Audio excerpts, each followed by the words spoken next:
নমস্কার বন্ধুরা, রাখি রান্নার আড্ডায় তোমাদের সবাইকে অনেক অনেক স্বাগত। প্রতিদিনের মতো সব কিছু গুছিয়ে নিয়ে চলে এসেছি রান্নাঘরে। আজ একটি মুখরোচক রেসিপি তোমাদের সঙ্গে শেয়ার করব।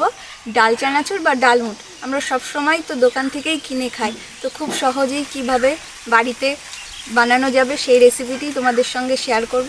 তো সম্পূর্ণ ভিডিওটা দেখতে থাকো, আশা করি আজকের রেসিপিটি খুবই ভালো লাগবে। তো দেখো, এইখানে আমি 400 গ্রাম ছোলার ডাল নিয়েছি।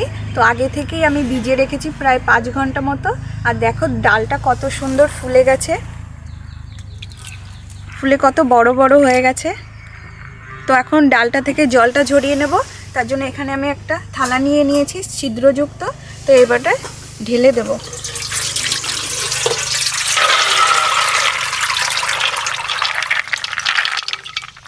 আমি জল ঝরিয়ে নিয়েছি, তবুও ডালের গায়ে জল আছে। তো আমি এখানে একটা সুতির কাপড় নিয়েছি। তো এই কাপড়ের উপর দিয়ে ভালোভাবে মুছে নেব, যেন একটুও জল না থাকে। তো আমি অল্প অল্প করে দিয়ে দিচ্ছি, ছাড়িয়ে দেবো, তাহলে ভালোভাবে জলটা টেনে নেবে। আর দু হাত দিয়ে কাপড় দিয়ে মুছে নিই,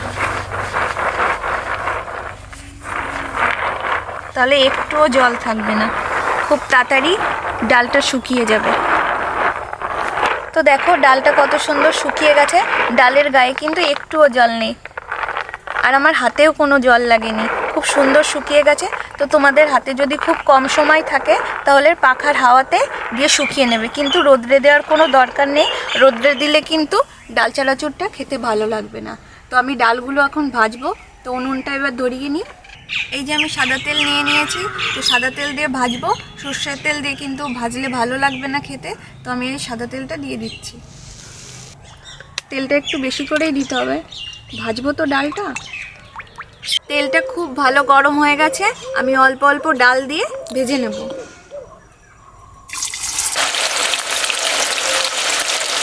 ডালটা দেওয়ার পরে কোনো নাড়ানোর দরকার নেই, ডালটা ভাজা হয়ে গেলে নিজে থেকেই উপরে ভেসে উঠবে। তো দেখো কত সুন্দর ভাজা হয়ে গেছে, এই দেখো উপরে উঠে গেছে, কত সুন্দর উপরে সব ভেসে উঠছে। দেখো ডালটা কত সুন্দর ভাজা হয়েছে, আর সব ডালগুলো উপরে ভেসে উঠেছে। তো আমি অল্প অল্প করে তেল থেকে তুলে নেব।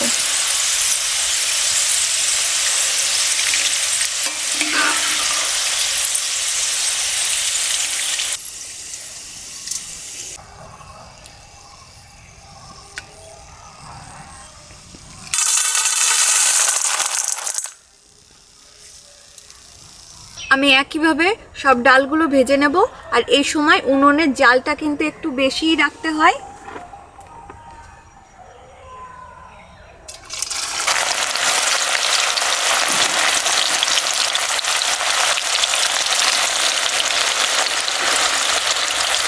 এখন নাড়ানোর কোনো দরকার নেই, যখন ভাজা হবে একা একাই উপরে ভেসে উঠবে।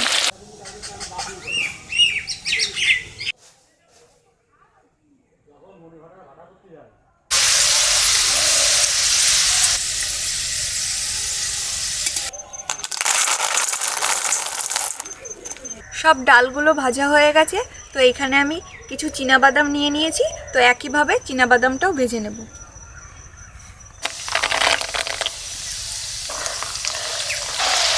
বাদামটা সুন্দর ভাজা হয়ে গেছে, এবার তুলে নেব।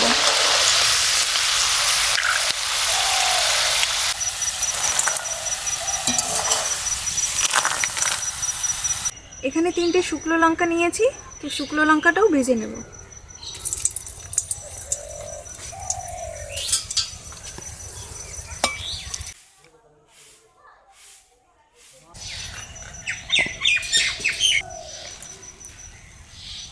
এখানে কিছু কারি পাতা নিয়ে নিয়েছি, কারি পাতাটা ভাজবো, কিন্তু খুব সাবধানে ভাজতে হবে। কারি পাতা ভাজার সময় কিন্তু খুব তেল ছিটকায়।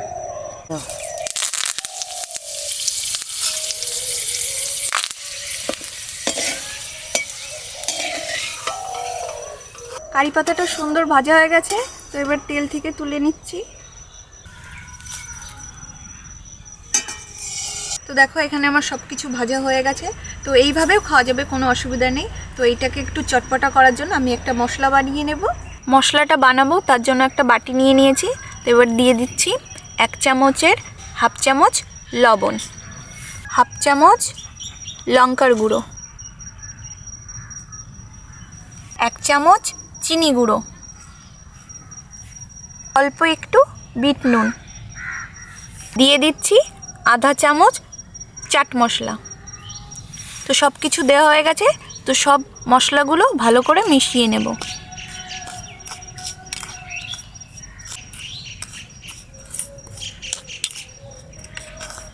ডালটা সুন্দর ঠান্ডা হয়ে গেছে। তো ওই যে মশলাটা বানালাম ওই মশলাটা এখন মিশিয়ে নেব। তার জন্য একটা থালায় ঢেলে নিচ্ছি।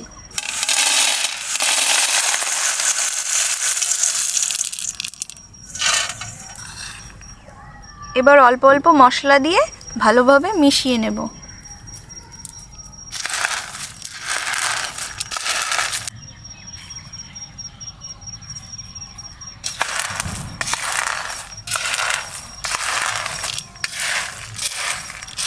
আমার সব কিছু ভালোভাবে মেশানো হয়ে গেছে। দেখো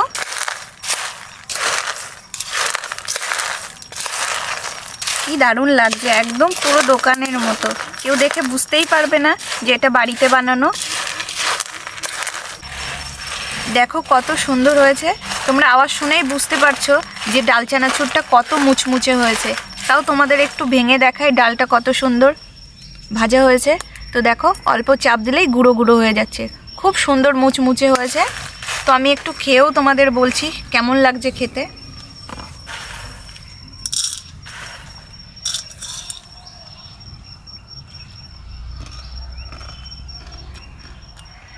সত্যি খুবই সুন্দর হয়েছে, একদম পুরো দোকানের মতো। তো তোমরাও এইভাবে বানিয়ে খাবে বাড়িতে। তো বন্ধুরা আমার ডাল চানাচুরটা এবার বয়াম ভরে রেখে দেবো। তার জন্য এই যে আমি একটা বয়াম নিয়ে নিয়েছি।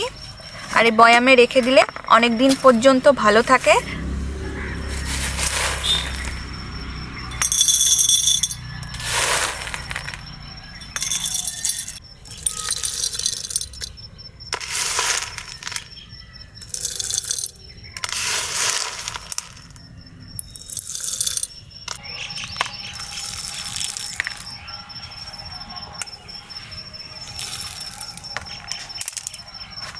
এই যে আমি বয়াম ভরে নিয়েছি। তো বন্ধুরা তোমরাও এইভাবে বাড়িতে বানিয়ে বয়াম ভরে রেখে দেবে। তো অনেক দিন পর্যন্ত ভালো থাকবে। তো বন্ধুরা আজকে রেসিপিটি তোমাদের কেমন লাগলো অবশ্যই আমাকে কমেন্ট করে জানাবে। ভিডিওটি যদি ভালো লেগে থাকে লাইক, এবং চ্যানেলে যদি নতুন হয়ে থাকো চ্যানেলটিকে সাবস্ক্রাইব করে আমার পাশে থেকো। ভালো থাকবে, সুস্থ থাকবে। দেখা হচ্ছে নতুন কোনো রেসিপিতে। ধন্যবাদ।